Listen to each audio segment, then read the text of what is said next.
A common sense recap of the day's biggest stories. It's John Catsimatidis and Rita Cosby. Katz and Cosby on 77 WABC. We have Tom Homan, former ICE director, Immigration and Customs Enforcement, and of course also gave a rousing speech at the RNC. Tom, we've been talking about Kamala Harris, and first of all, you just heard, I don't know if you just heard, Tom, we heard Professor Dershowitz say that her language showing daylight between America and Israel is just disastrous for Middle East and obviously emboldening Hamas. I want to talk with you about border because some of the things she has said in the past about supporting illegal immigration, she's, quote, the borders are as much as they tried to erase it. How dangerous do you believe she would be for American national security? He thinks things are bad now. She's more liberal than President Biden is. Look, she as a senator, she supported sanctuary cities. As a senator, she wanted to abolish ICE. She compared ICE to the KKK during the Senate hearing. And look, when she was a prosecutor in California, illegal aliens were not turned over to ICE, even though they committed, very serious felonies, rape and murder.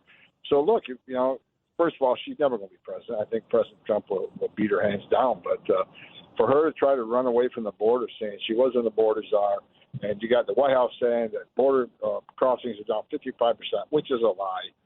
What the White House isn't saying is that they're moving thousands of people through the CHNV program from Cuba, Nicaragua, Haiti, and Venezuela, coming into straight to the United States through airports, thousands.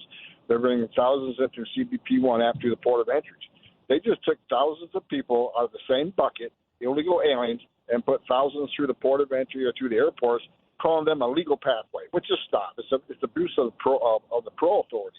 But if you add the CHNV together with the CBP-1 app, together with what Border Patrol still catching, plus 2 million gotaways, they're still at historic numbers, 4 times more than the Trump administration. There's no victory lap here at all. So that's sort of, it's a shell game is what you're saying, right? They're just kind of moving it somewhere else. Absolutely. They were bragging the other day they removed more people than Trump. Look, they can remove 10% of what came across the border, and they remove more than Trump because Trump can remove 90% what came across the border. The problem is Trump had less people coming across the border. The real question is, how many did they release in the United States? Trump, very few. Biden administration, we're looking at 8 million plus. 8 million people, historic record. All the prior administrations combined haven't released 8 million people. So that is a number that they're going to try to hide from American people. How many million did you release in the United States in violation of the parole statute? We're looking at about 8 million. Tom Homan, to me, the fact that they are going through such we were talking yesterday about these talking points that are being disseminated to the media and others from the Kamala Harris campaign saying, no, she, quote, wasn't the border czar. She worked on root causes. They know that they're vulnerable on that issue. To me, that says it all, that they know it's either number 1 or 2 in the polls for everybody. Everybody's worried. And to me, that shows they're going to try to make it look like she's a bystander. Was she a bystander in this? Well, look. Let's buy her story for a minute.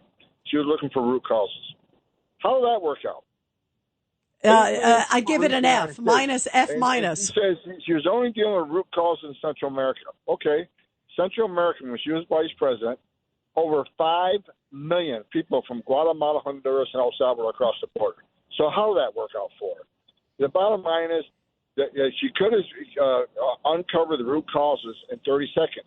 She simply had to walk down the hall to the Oval Office. There's your root cause right there. They wrote 94 executive orders abolishing everything we did under the Trump administration, give us the most secure border of my lifetime. She knew the root causes were the 94 executive orders signed by President Biden that she agreed with. So, they can run and hide all they want, but the American people are not that stupid. They've all seen the videos the last 3.5 years. And why did Joe Biden wait for 3.5 years to do anything about the border? And let me say one more thing. They're constantly saying President Trump screwed up the border by pushing back against the Senate bipartisan bill. Look, President Trump pushed back against that bill because I told him to. Several people talked to President Trump. If anybody read that border bill. All these newspapers saying, "Oh, it could have fixed the border." Well, obviously, you're either an idiot or you didn't read the bill, because the bill says 5,000 a day until they take any action. The bill says also, if you claim fear, persecution, you can be released to the United States. Well, wait a minute. Now, they said the bill stopped catch release. No, it didn't. Everybody's claiming asylum, which means everybody will still be released. It did nothing about child trafficking. Unbelievable. Well, bravo for you for telling them not to allow 5,000 a day. Wow. Tom, thank you so much, and keep fighting the good fight. Thank you for all you're doing to try to keep us safe.